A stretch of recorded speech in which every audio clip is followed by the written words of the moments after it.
Whenever we're doing movement practice, we're going to be working with the breath. Conscious inhale, conscious exhale through the nose. It's conscious, the breath is connected. It's a continuous stream, full inhale though, and full exhale. Complete the exhale, complete the inhale. So feel that full circle of breath. And remember also that the length of the breath is between 4 and 6 seconds on the inhale and 4 and 6 seconds on the exhale. And that enables us to get into the mind and relax the mind, so we can relax the body through the mind, relax the mind through the body.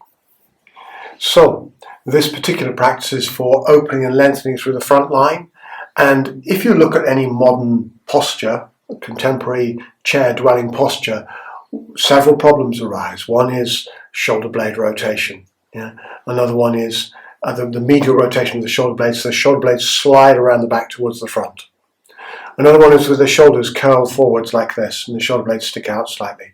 Another one is the spine collapsing, so the front of the body shortens here, and the spine comes into flexion at the back. Yeah? That then pushes the head forwards, of course. So these various different issues in the body can become posture. Something that is a habit to start with can become a posture. And when it's become a posture, then it compromises breathing and has to be undone. And that takes time and effort. So one of the practices we've got to lift open through the front line here is this lift and openness here is called the Sphinx. We're going to do a couple of practices here. Of course, to do this also, the muscles on the back have to be activated. They have to be engaged. So the lift from the front comes from the back. Breathing in, lifting, using the muscles of the back, which we're going to switch on. Now, of course, preliminary work for this would be rolling the shoulder blades and getting those shoulder blades down the back.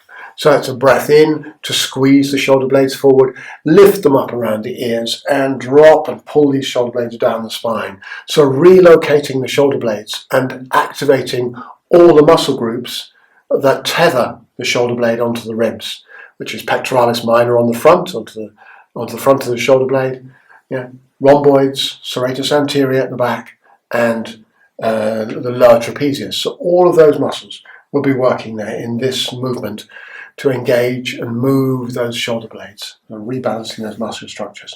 Going both ways, of course, with the breath. So that's a nice preliminary practice to doing the Sphinx. When we come down to Sphinx, we're going to be lying on the belly. So I'll go there now and talk through. So the feet are about hip width apart, and the elbows are about shoulder width apart.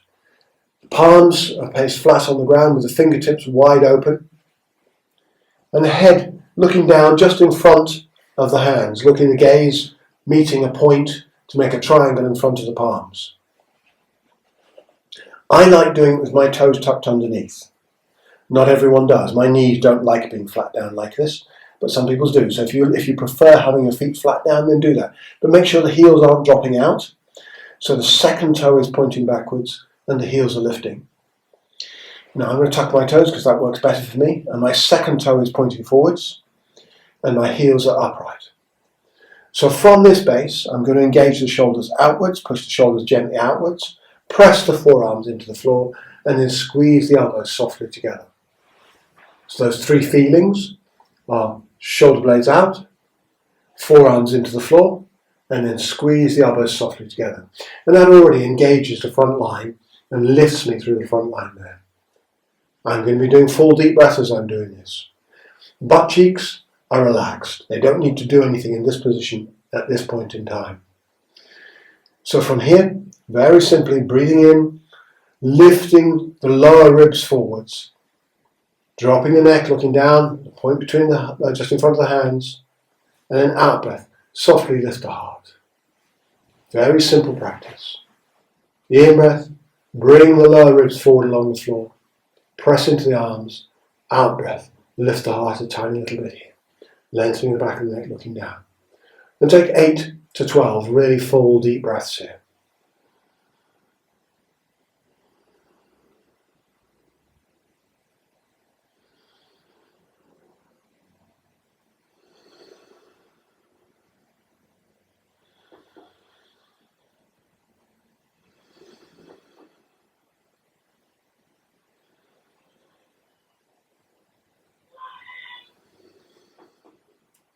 There you go. Then move your face, move your jaw if you need to release or relax anything. If you find your back feels a little bit squiffy in this, a little bit uncomfortable, if there's a bit of pinching going on, then simply take the elbows wider, and that will soften the practice for you and enable you to work at switching on those muscles in the lower spine, in the lumbar spine, and engage that front line, and keeping the neck long, looking down at the point just about here in front of the palms. If we come up with lifting the head up, all I'm doing is lifting my head. I'm not working in the lumbar spine in the way I should be doing. It takes my attention out of the lumbar spine. So coming back in here, this is the Sphinx. Simple practice for engaging the front line by activating through the back line. A continuation from this practice is simply to lie down on the floor, bring your forehead down, bring the hands underneath the shoulders. So the fingertips come, the finger knuckles here, these knuckles here, fingertips just in front of the shoulders, knuckles more or less under the shoulders. You'll find your placement, might be a little bit further forward, might be a little bit further back, but you'll find your place that is really supportive in the lift here. The head drops completely down, and we're going to keep the head hanging all the way through. I'm not going to lead with the head. And from here, toes tucked underneath, you can do it this way, can do it toes pointing away. Either way, in the initiation of the movement, the butt cheeks are going to stay off, and then we're going to squeeze them on as you come up. So we don't want to force close the sacroiliac joints in the initiation of the movement. I want you to keep those butt cheeks, or particularly the upper butt cheeks, relaxed.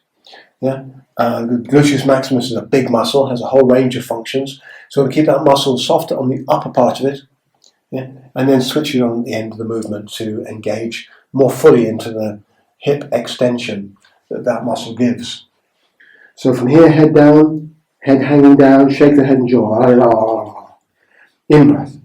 Support on the hands, lift the chest up, check butt cheeks are relaxed, roll the shoulders down the spine, shoulder blades down the spine. Breath in, lift the heart.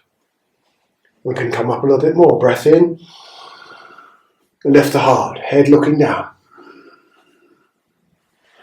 Breath in, lift the heart, head looking down. And when you come to the to the peak of your range of movement, squeeze the butt cheeks, squeeze them on, squeeze the front of the thighs, make the legs strong and active, and in breath lift the heart and complete that spinal extension looking forwards in front of you.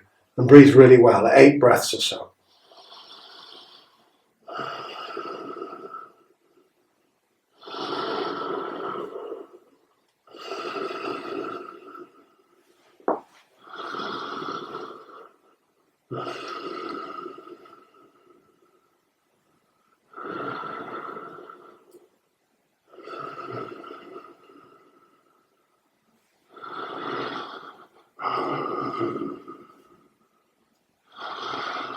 So lifting from the spine, supporting on the arms, squeezing the butt cheeks at the end of movement to come down, soften, lower down gently, slowly bringing the heart forwards, breathing out as you come down.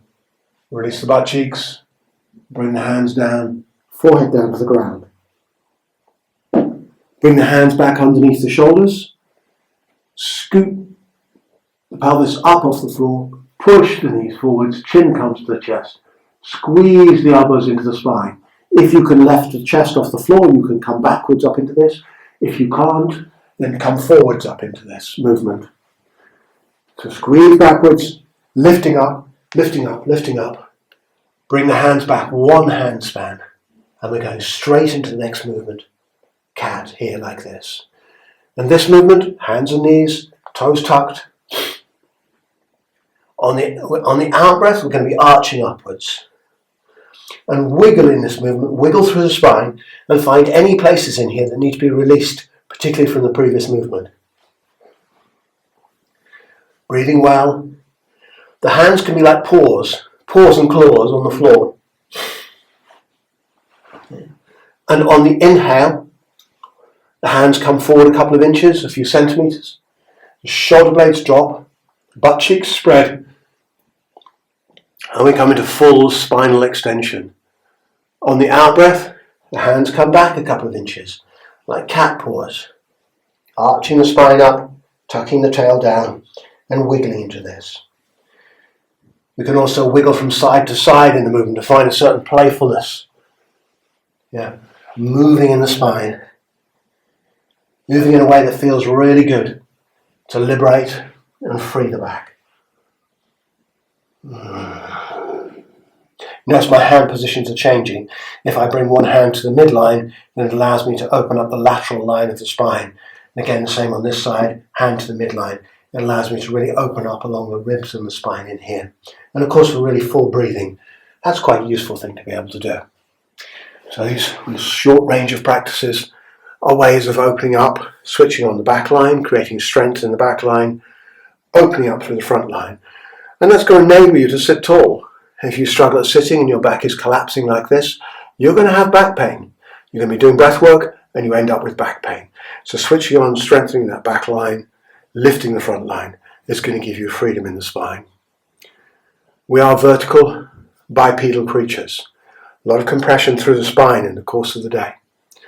So taking the spine horizontal and moving and breathing in that is going to give some freedom and some space and some decompression to the spine. A very good thing to do.